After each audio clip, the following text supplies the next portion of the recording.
देखिए, शक्ति, भक्ति, शौर्य और पराक्रम की वीर वीरांगनाओं की गाथाओं के अलावा चित्तौड़गढ़ स्थित ऐतिहासिक दुर्ग संस्कृति वास्तुकला के लिए भी वैश्विक पहचान रखता है।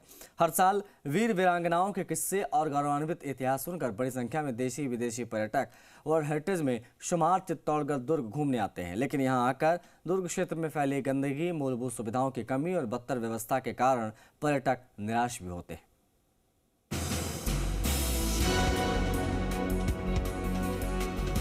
31 अक्टूबर को दीपावली के दिन शाही luxury train Palace on Wheels में विदेशी पर्यटकों का एक दल चित्तौड़गढ़ दुर्ग घूमने आया था। इस दौरान कुंभा महल परिसर के भीतर गार्डन में लाइट एंड साउंड शो हुआ, जिसमें वीरता, शौर्यता, त्याग, बलिदान की गाथाओं का प्रदर्शन चल रहा था। पद्मावती महल और राणा कुंभा महल में भ्रमण के दौरान विदेशी पर्यटकों के दल को काफी बुरे अनुभव का सामना करना पड़ा। दोनों ऐतिहासिक विरासतों के भ्रमण के दौरान यहाँ मौजूद शौचालयों में गंदगी, बदबू, ठहरा हुआ पानी, टूटी टाइल्स, जर्जर छत और मकड़ी के जाले देखकर पर्यटक काफी नाराज हुए।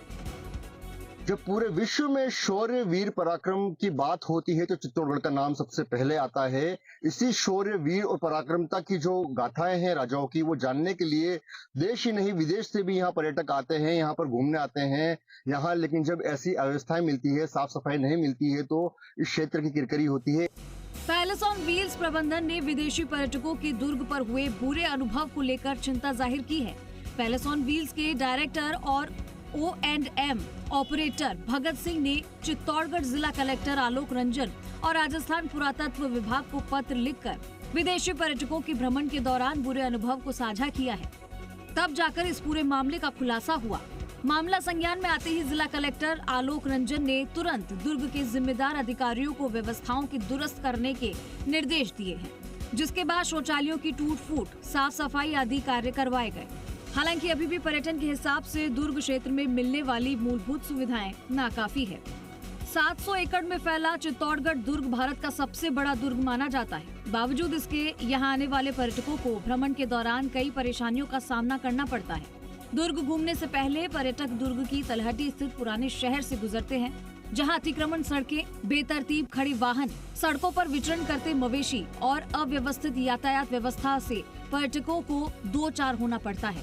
कई दफा छुट्टी या रविवार के दिन पर्यटकों की संख्या ज्यादा होने के कारण दुर्ग के प्रवेश द्वार पाडन पोल से लेकर ऐतिहासिक स्मारकों तक जाम की स्थिति पैदा हो जाती है। ऐसे में पर्यटकों को कई घंटों तक जाम में फंसा रहना पड़ता है, जिससे उन्हें काफी परेशानी का सामना करना पड़ता है। और साथ ही चित्तौड़गढ़ दुर्ग भ्रमण करने आए पर्यटक स्थानीय मूलभूत व्यवस्थाओं को लेकर नाराज नजर आते हैं। जो रेल प्रबंधक है, उन्होंने जैसलमेर कलेक्टर को भी लेटर लिखा है। वहां भी चित्तौड़गढ़ का हवाला दिया गया है कि जैसी व्यवस्थाएं चित्तौड़गढ़ में देखने को मिली, वैसी व्यवस्था यहाँ ना हो। ऐसी स्थिति में हमारे क्षेत्र की बदनामी होती है। विदेशी पर्यटक यहाँ घूमने आते हैं, अव्यवस्थाएं पाते हैं, तो बाहर जाकर क्या बखान करते होंगे, क्या स्थिति बताते होंगे। ऐसी स्थिति और ऐसी व्यवस्थाओं की पुनरावृत्ति ना हो, इसे लेकर जो रेल प्रबंधन है उसने कलेक्टर को लेटर लिखा है और व्यवस्थाएं दुरुस्त करवाने की मांग की है। बता दें कि इन दिनों चित्तौड़गढ़ दुर्ग गुजराती सैलानियों से सराबोर है। दीपावली के अगले 5 दिन व्यवसाय प्रतिष्ठान बंद रख गुजरात के कारोबारी देश भर के भ्रमण पर निकलते हैं। यही वजह है कि चित्तौड़गढ़ दुर्ग पर सामान्य दिनों की तुलना में इन दिनों पर्यटन 5 गुना बढ़ जाता है। साथ ही देश भर के पर्यटकों की दुर्ग पर लगातार आवाजाही बनी रहती है। राजा महाराजाओं के शौर्य और वीरता के किस्से हों या रानी पद्मिनी के बलिदान की गाथा, चित्तौड़गढ़ दुर्ग का गौरवान्वित करने वाला इतिहास सुनकर आए पर्यटकों को जब यहाँ की अव्यवस्थाओं से दो चार होना पड़ता है, तो यहाँ से अच्छा अनुभव वो लेकर नहीं जाते।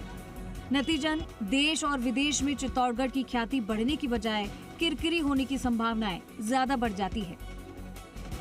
ओम भट्ट, जी मीडिया, चित्तौड़गढ़।